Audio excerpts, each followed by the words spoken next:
చరిత్రలో తనకంటూ ఒక ప్రత్యేక స్థానాన్ని కలిగినటువంటి వ్యక్తి మాజీ ప్రధాని డాక్టర్ మన్మోహన్ సింగ్ గారు. నిరాడంబరుడు, నిజాయితీపరుడు, వివాదరహితుడు, అజాత శత్రువు. 2004 నుంచి 2014 వరకు 10 సంవత్సరాలు సువిశాలమైనటువంటి భారతదేశానికి ప్రధానమంత్రిగా ఎవరు వేలెత్తి చూపించేటువంటి పరిస్థితి లేకుండా పరిపాలన కొనసాగించినటువంటి వ్యక్తి అనుకుంటా మొదటి వ్యక్తి అనుకుంటాను మన్మోహన్ సింగ్ గారు. అజాత శత్రువు ఆయన పుట్టింది పంజాబ్ లో, చదువుకున్నది చండీగఢ్ లో, లండన్ లో. ప్రముఖ ఆర్థిక శాస్త్రవేత్త. దేశ ఆర్థిక ప్రగతిని గాడిలో పెట్టినటువంటి వ్యక్తులలో మన్మోహన్ సింగ్ గారు మొదటి వ్యక్తి.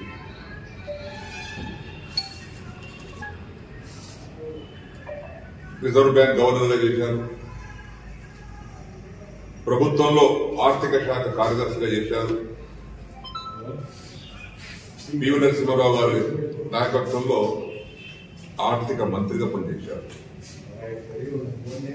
ఈనాడు భారతదేశ ఆర్థిక పరిస్థితి ఈ విధంగా ఉన్నదానికి కారణం కూడా వాళ్ళిద్దరే, లేకపోతే చిన్నాభిన్నమైపోయే పరిస్థితి వచ్చిండే. ఆర్థిక వ్యవస్థ కుళ్ళిపోయి వ్యవస్థ అంతా తయారైపోతే దానికి గాడిలో పెట్టినటువంటి వ్యక్తులు మన్మోహన్ సింగ్ గారు. అలాంటి మహా వ్యక్తి. ఆయన చూసుకొని మనం నేర్చుకోవాలి. దేశ విభజన తర్వాత భారతదేశానికి వచ్చారు, లండన్ చదువుకున్నారు, కేంబ్రిడ్జ్ యూనివర్సిటీ చదువుకున్నారు, ఆక్స్ఫోర్డ్ యూనివర్సిటీ చదువుకున్నారు. అంటే డబ్బులున్న వ్యక్తి కాకపోయినా తన మేధస్సుతో, మేధ సంపదతో అక్కడ స్థానం సంపాదించాడు. ఆయన కోటీశ్వరుడు కాదు, సంపద కుటుంబం కాదు. ఆయన దగ్గర ఉండేది ఒకటే మారుతి కాదు, 2 ఫ్లాట్లు. బహుశా ఇది ఇట్లాంటి వ్యక్తులు ప్రపంచంలో చాలా తక్కువ ఉంటారు. అలాంటి వ్యక్తి సంపద లేనటువంటి కుటుంబం అయినప్పటికీ కూడా ఆక్స్ఫోర్డ్ లో, కేంబ్రిడ్జ్ యూనివర్సిటీలో, లండన్ లో సీట్ సంపాదించాడంటే అది మామూలు విషయం కాదు. ఏ రికమెండేషన్ లేకుండా, డబ్బు లేకుండా అలాంటి ప్రపంచ స్థాయిలో ఉన్నటువంటి యూనివర్సిటీల్లో సీట్ సంపాదించుకొని చదువుకొని దేశానికి వచ్చి దేశకు సేవ చేశాడు. ఆయన ఎంత నిజాయితీ అంటే ఒక ఎలక్షన్ లో, ప్రత్యక్ష ఎలక్షన్ ఒకసారి పోటీ చేసిండు ఆయన. మిగతా 33 సంవత్సరాలు రాజ్యసభ సభ్యుడిగా ఉన్నారు. ఆయన మేధా సంపత్తిని, ఆయన శక్తిని, ఆయన తెలివిని గుర్తించినటువంటి నాయకులు, ప్రభుత్వాలు ఆయన 33 సంవత్సరాలు రాజ్యసభ సభ్యుడిగా స్థానం కల్పించారు. ఒకే ఒకసారి ప్రత్యక్ష ఎన్నికలు పోటీ చేశాడు. డబ్బు లేదు, అతను కాదు అనంటే ఒక స్నేహితుడు 2 లక్షల రూపాయలు ఇచ్చి ఎలక్షన్ ఖర్చుల కోసం పంపించాడు. ఆ ఎలక్షన్ ఓడిపోయాడు. ఆ 2 లక్షల రూపాయలు తిరిగి తీసుకుపోయి, నువ్వు ఇచ్చిన డబ్బు నాకు ఖర్చు కాలేదు, నీ డబ్బు నువ్వు తీసుకుని పనిచేశాడు. అంటే అంత నిజాయితీ గల వ్యక్తి డాక్టర్ మన్మోహన్ సింగ్ గారు. ఆయన మన ఆదర్శంగా తీసుకోవాలి. మనందరం రాజకీయం అంటే దోచుకోవడం, దాచుకోవడం కాదు. రాజకీయానికి కొన్ని విలువలు ఉన్నాయి. అలాంటి విలువలను కాపాడినటువంటి వ్యక్తి డాక్టర్ మన్మోహన్ సింగ్ గారు. తెలంగాణ రాష్ట్ర సాధనలో భాగంగా నేను తెలంగాణ ఉద్యమకారులతో పాటు ఢిల్లీకి 3 సార్లు వెళ్ళాను వాళ్ళ ఆయన దగ్గర. తెలంగాణ, ఎందుకంటే వారి పీరియడ్లోనే తెలంగాణ తీర్మానమైంది.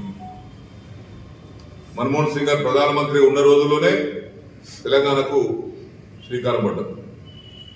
మేము 3 సార్లు వెళ్తే కూడా మమ్మల్ని నవ్వుకుంటూ మమ్మల్ని అందరినీ కూర్చోబెట్టి మాకు సమాధానం చెప్పారు. చాలా నెమ్మదస్తుడు, చాలా స్లోగా మాట్లాడతాడు. ఆయన మాట్లాడే మాట అవతల వాడు కూడా సరిగ్గా నిలబడదు. దరఖాస్తు ఇస్తే ఠీకే మమ్మల్ని కూర్చోబెట్టి సముదాయించి కన్విన్స్ చేసి జబ్ హోగా తో బరాబర్ హోగా, జబ్ హోతా హై తో కోయి నహీ రఖతా హోగా అని చెప్పి మాకు ధైర్యం ఇచ్చినటువంటి వ్యక్తి డాక్టర్ మన్మోహన్ సింగ్ గారు. ప్రత్యక్ష సాక్షి నేను పోయిన 3 సార్లు అయింది. అలాంటి మహామనిషి, మహా వ్యక్తి రోజు చనిపోవడం ఒక పార్టీకి కాదు, దేశానికి లోటు. అలాంటి వ్యక్తులు ఉంటే వాళ్ళ సలహాలతో భారతదేశ ప్రగతిని ఇంకా ముందుకు తీసుకెళ్లవచ్చు. ప్రగతి రథాలకు ప్రిపేర్ చేసే వ్యక్తులు వీళ్ళందరూ. అలాంటి మహామనిషి స్వర్గీయ డాక్టర్ మన్మోహన్ సింగ్ గారు మన మధ్య లేకపోవడం, సరే ఎవరికైనా పుట్టిన వారికి గిట్టక తప్పదు, ఎవరు ఆపలేరు. కానీ ఇలాంటి వ్యక్తులు కొంతమంది పుడతారు దేశంలో, ప్రపంచంలో, సమాజంలో. ఆయన ఆర్థిక మంత్రిగా ఉన్న రోజుల్లో కూడా దేశ ఆర్థిక వ్యవస్థను ప్రపంచానికి ఆదర్శంగా చూపించారు.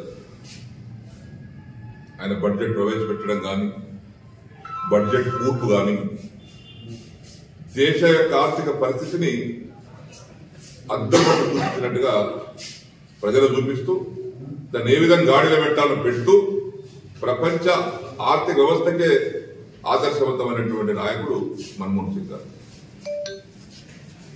రాజకీయ నాయకులమే, రాజకీయానికి విలువలిచ్చినటువంటి వ్యక్తి మన్మోహన్ సింగ్ గారు. వాళ్ళు ఈరోజు మన మధ్య లేదు. అలాంటి మహా వ్యక్తి యొక్క మరణం నిన్న రాత్రి జరగడం 9:51 జరిగి వారి పార్థిక దేహాన్ని వారి ఇంటికి తీసుకొచ్చారు.